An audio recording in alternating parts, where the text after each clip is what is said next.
Maintenant que je suis de retour dans mon corps et dans ce royaume physique, dans ce monde physique, tout cela ressemble vraiment à une illusion et à un rêve.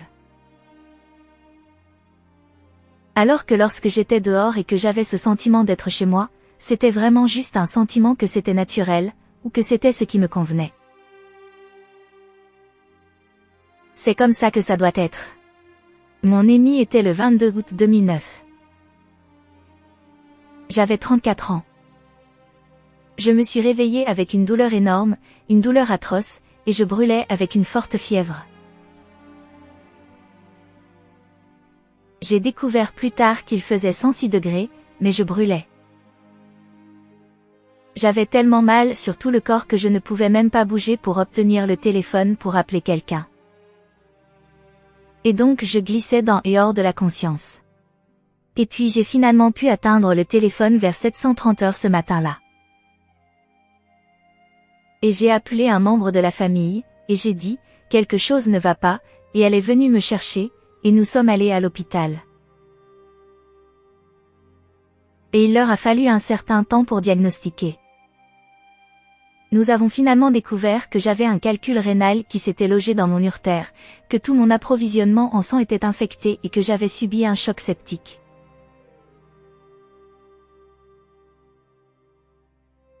Choc septique. Je crois que c'est un taux de mortalité de 35 ou 40%, donc c'est élevé. Je pouvais sentir que j'étais en train de mourir tout au long de la matinée. Mon Amy n'est pas arrivé avant 120 heures cet après-midi-là. C'est à ce moment-là que je me suis complètement déconnectée de tout ce qui était extérieur et extérieur à moi. Les gens qui étaient autour de moi, le personnel médical, les machines auxquelles j'étais branchée. À ce moment-là, je n'avais aucun lien avec cela. J'ai perdu le fait de savoir qu'il était même là. Et j'éprouvais encore une partie de la douleur, mais pas au même degré que je l'avais été. Et j'ai commencé à faire une arnaque interne de mon corps. J'avais l'impression de regarder un film. Je pouvais voir le sang pomper, je pouvais voir mes cellules, je pouvais voir mes organes internes. Et c'était très factuel. Je n'avais pas vraiment d'émotion attachée à cela. Et puis j'ai eu cette conscience de « je suis en train de mourir ». Voilà ce que l'on ressent. Et à ce moment-là, je suis sortie de mon corps.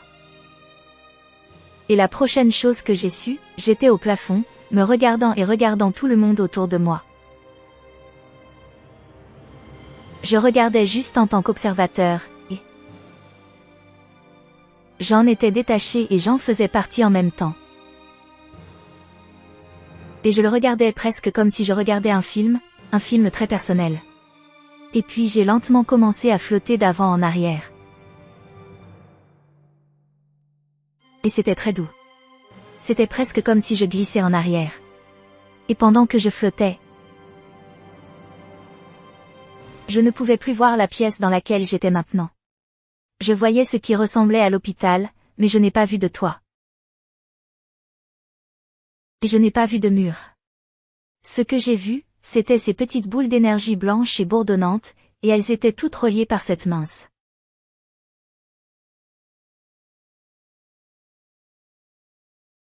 claire corde. Et ce à quoi ressemblait exactement cette ficelle, c'est si jamais vous attrapez une toile d'araignée au soleil juste comme il faut et que vous voyez la façon dont elle scintille. C'est ce que j'ai vu. Et je savais ce que c'était à l'époque, mais il m'a fallu revenir dans mon corps pour pouvoir décrire ce que c'était. Ce sont des âmes. Je voyais des âmes, et elles étaient toutes connectées. Et c'était l'unité. Et je me souviens avoir pensé, pourquoi bourdonnent-ils tous autant? Il me semblait si occupé, et cela n'avait pas beaucoup de sens pour moi pourquoi il y avait tant de courses. Et puis j'ai juste continué à flotter de plus en plus en arrière. Jusqu'à ce que j'y sois. Ce que je décrirais comme de l'espace. Et c'est à ce moment-là que je suis immédiatement entrée dans le tunnel. Donc, le tunnel pour moi était comme être sur des montagnes russes dans un parc d'attractions. C'était noir, c'était sombre, mais ce n'était pas effrayant. C'était très rapide. Et c'était vraiment comme quand vous allez sur des montagnes russes et que vous passez un bon moment, vous levez les mains et criez parce que vous vous amusez tellement. C'est la même chose. Sensation ou le sentiment que j'avais. Le trajet en tunnel, pour moi, a été très rapide. Il m'a suffi d'enregistrer que c'était arrivé, mais cela a été très rapide pour moi. Et puis j'ai immédiatement plongé hors du tunnel dans la lumière blanche.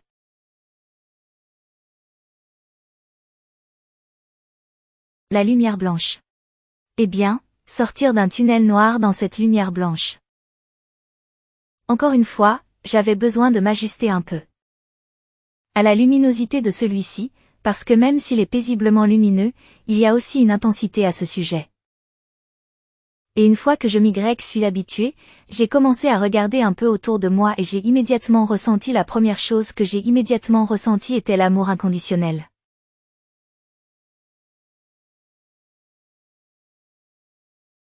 Je n'avais jamais ressenti de toute ma vie de l'amour comme ça. Et même maintenant, je suis une mère, et l'amour que nous avons pour notre enfant, c'est probablement ce qui se rapproche le plus du véritable amour inconditionnel. Mais cet amour ne se compare même pas à l'amour inconditionnel que j'ai ressenti dans la lumière. Et j'ai juste commencé à m'en imprégner. Si j'avais eu un corps, mon geste aurait probablement été « oh ». Et j'ai commencé à m'en imprégner. Et la prochaine chose que j'ai ressentie était la paix. Une paix comme je ne l'avais jamais ressentie auparavant. Et la prochaine chose que j'ai ressentie après cela a été. J'ai commencé à prendre conscience de les blessures émotionnelles que j'avais vécues au cours de ma vie dans mon corps, et ils ont commencé à être remplis. Cette lumière blanche guérissait ces blessures. Et j'avais l'impression de redevenir entière, que peut-être des parties de moi manquaient.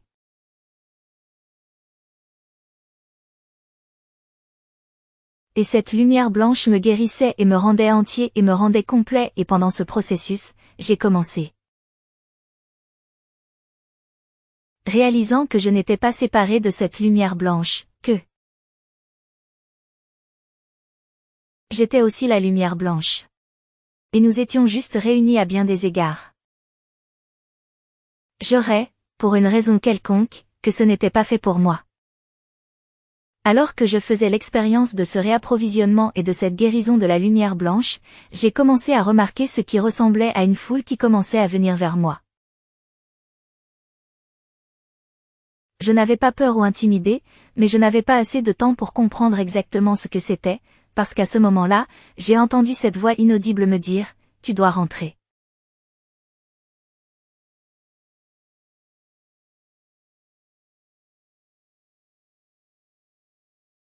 Et ce n'est pas ce que je voulais entendre. Non, non, je ne veux pas y aller. S'il vous plaît, ne me faites pas revenir en arrière.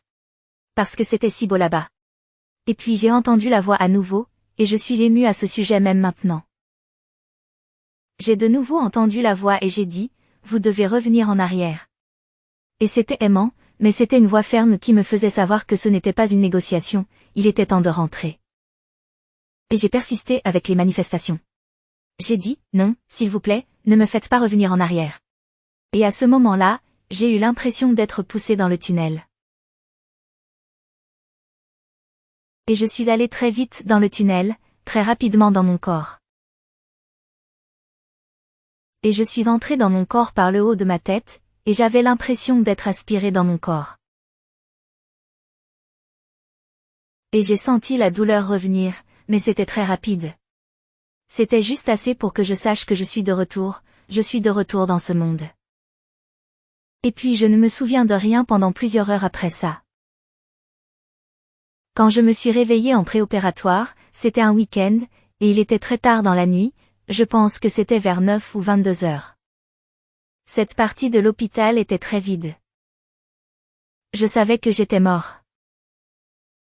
Je savais que j'étais entrée dans cette belle lumière blanche qui m'aimait.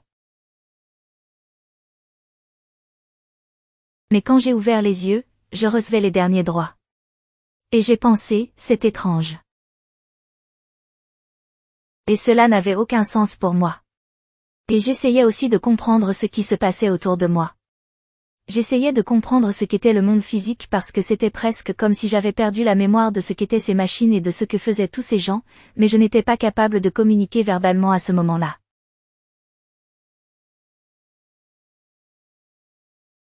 Mais comme je recevais les derniers droits, j'avais tous ces gens autour de moi et la façon dont les gens vous regardent quand ils pensent que vous allez mourir. Je n'ai jamais été regardée comme ça auparavant dans ma vie. Les membres de ma famille et mon médecin, mon chirurgien. Je me souviens surtout du regard qu'ils ont dans les yeux. Je n'ai jamais vu ça auparavant. Et je me souviens avoir ressenti leur douleur et leur inquiétude. Et je voulais dire, qu'est-ce qui vous inquiète les gars? Si j'étais censé mourir, j'aurais été mort avant de ne pas être renvoyé. Mais je n'étais pas capable de communiquer cela à ce moment-là. Et le lendemain matin, quand je me suis réveillée, ma fièvre était de 106, mais elle est descendue à 94 degrés, ce qui est très dangereux. Le médecin m'a expliqué que j'avais un calcul rénal qui s'était logé dans mon urtère et qu'il était coincé. Et donc toutes les toxines qui étaient censées filtrer retournaient dans ma circulation sanguine. Tout mon approvisionnement en sang s'était infecté et j'avais subi un choc septique. Il disait que les prochaines 24 heures étaient critiques. Nous avions besoin de surveiller ce qui se passait avec mes organes internes. Et encore une fois, je voulais juste dire, tout va bien. Tout ira bien. Je le sais, sinon je ne serais pas de retour ici. J'étais encore très malade, cependant. J'avais encore beaucoup de douleurs physiques et beaucoup de problèmes physiques, mais j'avais cette danse avec moi-même où je flottais en quelque sorte, puis je flottais à l'intérieur. C'était presque comme si j'essayais de me frayer un chemin dans mon corps pleinement, et j'étais mal à l'aise avec tout ce qui était fait par l'homme autour de moi. Les machines auxquelles j'étais branchée, les fournitures qui étaient là à l'hôpital, et la seule chose qui me semblait acceptable à ce moment-là, c'était les gens qui étaient autour de moi. Je pouvais m'identifier à d'autres âmes, et j'ai eu beaucoup de chance d'avoir une grande fenêtre dans la chambre d'hôpital où j'étais qui avait de beaux arbres à l'extérieur, et j'ai passé beaucoup de temps à regarder ces arbres, parce que c'était ce que je reliais vraiment.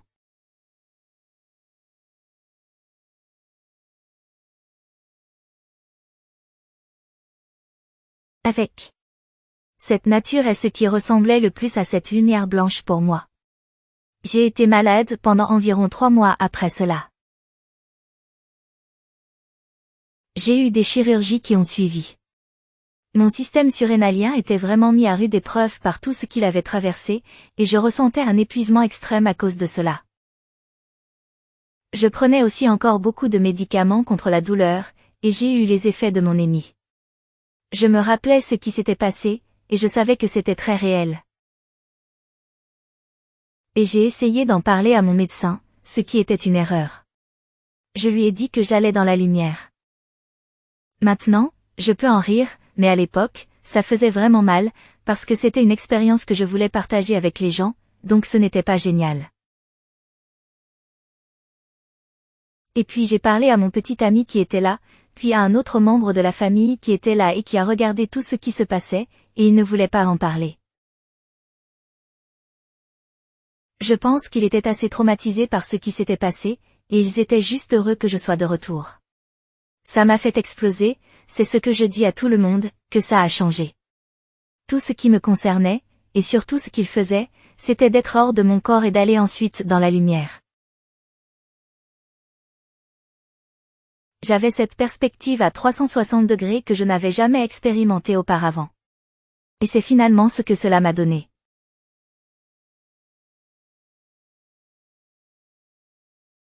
Et je suis revenu dans mon corps avec autant de cela que la personne le peut probablement. Mais, oui, cela a tout changé.